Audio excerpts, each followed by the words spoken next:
the first thing we're going to do is we're going to look at dealing with puncture. So in true Blue Peter style, here's one we've prepared earlier, a nice flat tyre.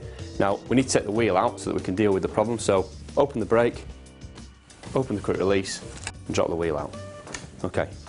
Now you'll notice that I'm not actually going to use any, I haven't got any tyre levers. I'm not going to use any tools to actually help me get the tyre off. I'm just going to show you a really simple technique that you can use on virtually any tyre. And that'll just save you a lot of time and hassle when you're out on the road. Okay, so first thing you need to do is you need to push your thumbs down into the top of the tyre and then get hold of the tyre and push it away from you, pushing the front bead of the tyre over the rim. And then basically, using all my weight, just push down, yeah, and the tyre and the tube just fall off the rim. And that's a really, really simple technique, and it does really work.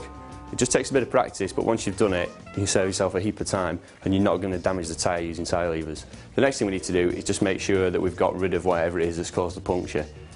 Make sure there's no bits of glass or bits of metal stuck in the tyre. So carefully work your way around the tyre, both inside and out, just to make sure you've got the foreign object out of there.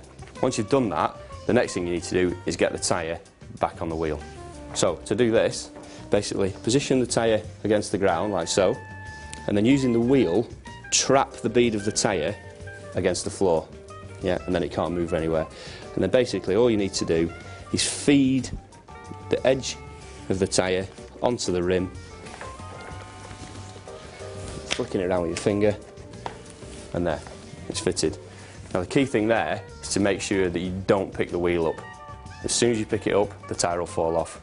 So leave it on the ground until you've got all one side of the bead fitted to the rim. So now what we need to do is obviously put our new inner tube in. So the first thing is just to make sure there's a little bit of air in the tube so that it's not all folded up.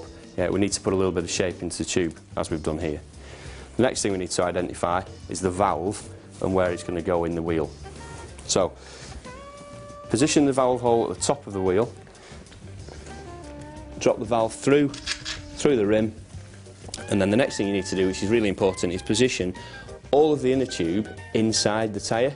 The next technique is to make sure that you just very carefully feed the tyre onto the rim, yeah, and make sure you work in two directions at the same time.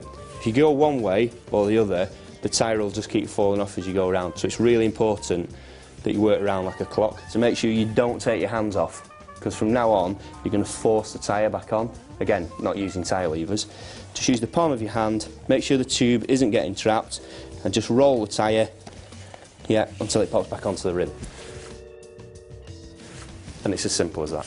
Now we've got the tyre back on the rim, we need to just make sure that the inner tube is seated correctly in the tyre, and then we can pump it up. So to do this, again, it's real simple.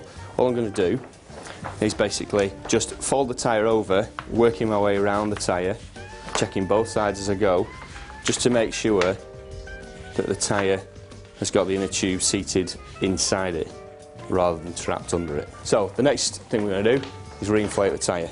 So to do this, I'm going to use this track pump. Yeah. To reattach the head onto the valve and pump away. Now I want to look to put about 100 psi in.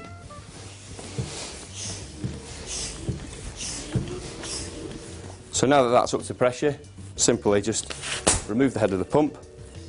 Yeah, make sure you close the valve, because that's really important. And then we're ready to refit that back into the bag. So simply